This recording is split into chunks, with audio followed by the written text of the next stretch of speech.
কেন্দ্রের নাম শালতোরা, বাঁকুড়া শালতোরা। সেখানে নির্বাচনে দাঁড়িয়েছেন চন্দনা বাউরি। আপনারা জানেন অত্যন্ত নিম্নবিত্ত ঘর থেকে উঠে আসা একজন মানুষ। তিনি বাঁকুড়ার শালতোরা থেকে নির্বাচিত হয়েছিলেন 2021 নির্বাচনে। 4145 ভোটের মার্জিনে শালতোরাতে তিনি তৃণমূল প্রার্থীকে পরাজিত করে নির্বাচনে জয়ী হয়েছিলেন। এবং তারপরও বিধায়ক হওয়ার পরও তিনি তার পুরনো পেশা ছাড়েননি, অর্থাৎ রাজমিস্ত্রির ক্ষেত্রে সহায়তা করার কাজটা কিন্তু এই মানুষটা চালিয়ে গেছেন। অসামান্য একজন মহিলা, নাম চন্দনা বাউরি। আমি আজকে তাঁর একটি প্রচারের কাহিনী আপনাদের কাছে দেখাবো। গ্রাউন্ড জিরোর রিপোর্ট, শালতোরা থেকে তিনি প্রচারে বেরিয়েছেন, সেটা আমি আপনাদের কাছে দেখাবো। কিন্তু তার আগে একটু বলে নিই, 2021 চন্দনা বাউরি শালতোরা বাঁকুড়া থেকে যে 4145 ভোটে জিতেছিলেন, তিনি পেয়েছিলেন 91,648 ভোট। 91,648 ভোট পেয়েছিলেন চন্দনা বাউরি শালতোরা থেকে। এবং তিনি হারিয়েছিলেন তৃণমূল কংগ্রেসের সন্তোষ কুমার মণ্ডলকে, যিনি তৃণমূলের প্রার্থী পেয়েছিলেন 87,503। তা আগের প্রেক্ষাপটটা আমি একটু দেখছিলাম। 2016 নির্বাচন, সেই 2016 নির্বাচনে বিজেপি যিনি প্রার্থী ছিলেন তিনি পেয়েছিলেন 14,991 ভোট। অর্থাৎ চন্দনা বাউরি প্রায় 77,000 ভোট। ভাবুন, রাজমিস্ত্রির ঘর থেকে উঠে আসা একজন ভদ্রমহিলা, তিনি 77,000 ভোট বাড়িয়ে শালতোরা জয় করেছিলেন। শালতোরার ঘরে ঘরে এখন চন্দনার নাম। তিনি অসাধ্য সাধন করেছিলেন। 2016 থেকে 2021 77,000 ভোট বাড়িয়ে বিধানসভায় প্রবেশ করেছিলেন চন্দনা বাউরি। আমি ঠিক এই জায়গা থেকে দাঁড়িয়ে আরেকটি তথ্য আপনাদের কাছে পেশ করব। সেটা হচ্ছে সিপিএমের প্রার্থী যিনি 2016 দ্বিতীয় স্থান পেয়েছিলেন, তিনি পেয়েছিলেন 72,456 ভোট। 72,456 ভোট পেয়েছিলেন সিপিএমের প্রার্থী। এবার সেই 72,456 ভোট 2016 সালে যিনি পেয়েছিলেন, তিনি সেই সিপিএমের প্রার্থী 2021 নির্বাচনে পেয়েছেন 14,084। অর্থাৎ বিজেপির প্রার্থী 2016 14,991 ভোট পেয়েছিলেন। সিপিএমের প্রার্থী 2021 গিয়ে 72,456 থেকে নেমে 14,084 ভোট পেয়েছেন। অর্থাৎ সিপিএমের ডাউনফল, বিজেপির উত্থান। এবং সেই বিজেপির উত্থান 14,000 থেকে 91,000।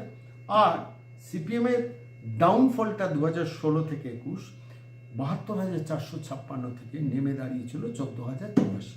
এখন কি অবস্থা ওই শালতোরা কেন্দ্রে? এখন যে অবস্থা, সিপিএমের গতবারে 14,084 ভোটও এবার রাখতে পারবেন না, সেটা মোটামুটি প্রমাণিত সত্য। আর যেখানে বিজেপির প্রার্থী যিনি 91,648 ভোট গতবার পেয়েছিলেন, এবার সম্ভাবনা প্রবল যে চন্দনা বাউরি আরও মার্জিন বাড়িয়ে সেটা 1 লক্ষের আশেপাশে নিয়ে যাবেন। ভবিষ্যৎ বলবে, সেটা আমাদের প্রেডিকশনের উপর কিছু নির্ভর করে না। কিন্তু শালতোরা এখন যে অবস্থা, গত 5 বছরে চন্দনা বাউরি যেভাবে মানুষের দরজায় দরজায় পৌঁছেছেন, ফলত তার ভোট বাড়ার সম্ভাবনা প্রবল।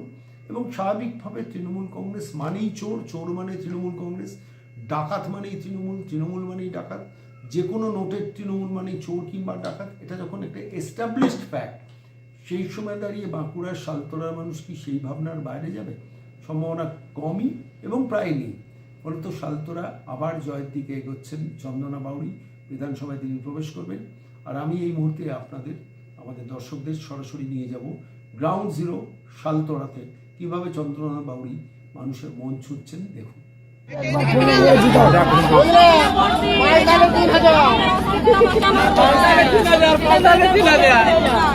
বাড়িগুলো আবার 3 লাখ টাকার বাড়ি প্রত্যেকে পাবেন।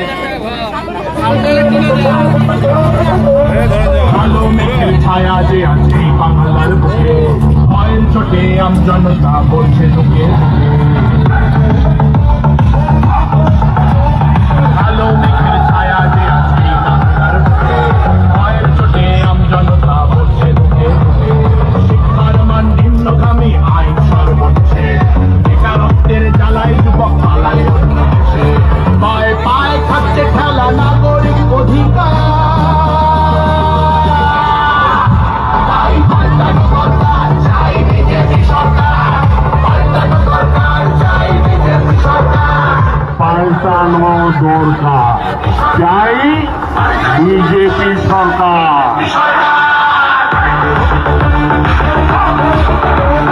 26,000 চাকরি গেল, যোগ্য পায় না বিচার। কয়লা বালি গরু মানুষ সবই হচ্ছে পাচার। হাটের তলায় লুকিয়ে রাখা কালো টাকার পাহাড়, প্রতিবাদ করলে বলে বিরোধী ধরে মার। সব দুঃখ খোঁজাতে হবে, সইব না তো আর। পাল্টানো সরকার চাই বিজেপি সরকার, পাল্টানো সরকার চাই বিজেপি সরকার।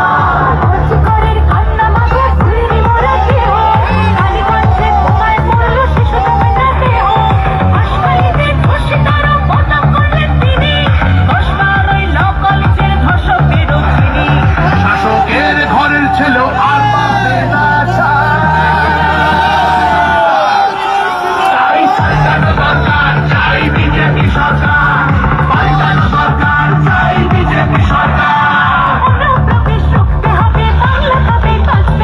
আধার কার্ডের চুরিও এই ছেলেরা রুখবে, সীমান্তের হিন্দুদের বা বুকে আগলে রাখবো।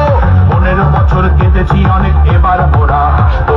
ভোটের দিনে ছাপ্পারি কি চলবে না তো